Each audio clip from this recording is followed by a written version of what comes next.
एक समय की बात है। एक बूढ़ा आदमी एक छोटे से गांव में रहता था। हर सुबह वह नदी से अपने घर के लिए पानी भरने जाता। वह अपने कंधे पर बांस की एक छड़ी से दो बड़े घड़े लटका कर लाता। उनमें से एक घड़ा बिल्कुल सही था, जबकि दूसरा घड़ा टूटा हुआ था और रास्ते में पानी टपकता रहता था। जब बूढ़ा आदमी नदी से पानी भरकर लौट रहा था, टूटा हुआ घड़ा अपने आप से बहुत दुखी था।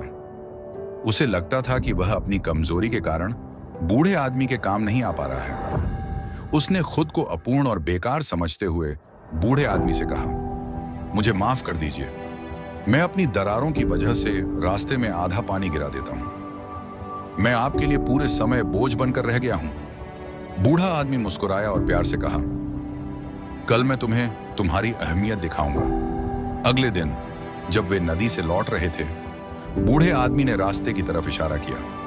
रास्ते के एक तरफ सुंदर फूल खिले हुए थे, जबकि दूसरी तरफ सूखी और बंजर जमीन थी। क्या तुमने इन फूलों को देखा? बूढ़े आदमी ने पूछा। मैंने तुम्हारी तरफ के रास्ते पर बीज बोए थे और हर दिन जब तुम पानी टपकाते हो तो उन फूलों को पानी मिलता है। तुम्हारी वजह से मेरा घर खूबसूरती और खुशबू से भरा हुआ है। तुम्हारी दरार ने जीवन और खुशी दी है। टूटा हुआ घड़ा ये सुनकर भावुक हो गया और उसे एहसास हुआ कि उसकी कमी का भी एक उद्देश्य है। दोस्तों, इस कहानी से हमें यह सीखने को मिलता है कि हमारी खामियां भी कभी ना कभी किसी अच्छे काम आ सकती हैं। जैसे किसी को देखकर हम ये सोचते हैं कि हमारी कमजोरी से हम किसी काम के नहीं हैं, लेकिन असल में वही कमजोरी हमें कुछ खास बना सकती है। जैसे अगर आपकी एक आवाज थोड़ी भारी है तो आप उसे गाने में इस्तेमाल करके एक अलग पहचान बना सकते हैं।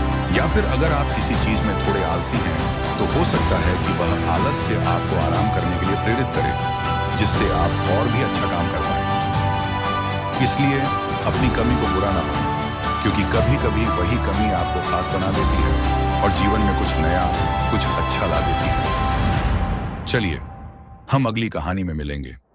तब तक उम्मीद मत खोइए और हमेशा याद रखिए, आप सबसे अच्छे हैं। धन्यवाद।